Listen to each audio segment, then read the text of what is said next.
கர்மான ஒரு விஷயம், பாவம்னு ஒரு விஷயம், புண்ணியம்னு ஒரு விஷயம், இதுக்கு எல்லாத்தையும் மீது விஷயம் விதின்னு ஒண்ணுக்குது. விதியை வெல்லவே முடியாது. ஆனால் உன்னோட டாபிக் ஒரு விஷயம், விதியை மதியால் வெல்லலாம். மதி என்பது அறிவு, அறிவு கொண்டு அதை வெல்ல முடியும். சொல்றது யாரு? எல்லா ஞானியும் போட்டுக்கிறாங்க, அந்த வாசகம் தான் இது.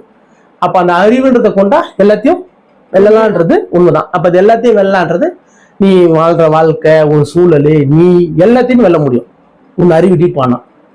உண்மைதானே? அறிவு கொண்டு வெல்லலாம், இதுதான் அதுக்கான அர்த்தம். ஏன்னா அறிவுன்றது அறியாத வரைக்கும் தான் நீங்க எது செய்யலாம் சரின்னு நினைக்கிறீங்க, பிறகு சொன்னதை ஏத்துக்கிறீங்க. அந்த அவங்க சொன்ன வார்த்தையில இது இப்படிதான் போகுது. எதுக்குன்னா நம்ம அதை மூடி போல நம்ம அதை பத்தி புரிஞ்சுக்கல. கேட்டா ஒரே ஒரு விஷயம், நம்மளால அது முடியாது. நீங்க ஒரே ஒரு விஷயம் பாருங்க, இது வரைக்கும் யார் செஞ்ச மாதிரி நம்மளால முடியாது நம்மளே நினைப்போம். ஒரு ஞானி ஒருத்தர் இருக்கிறாரு, உண்மைதானே?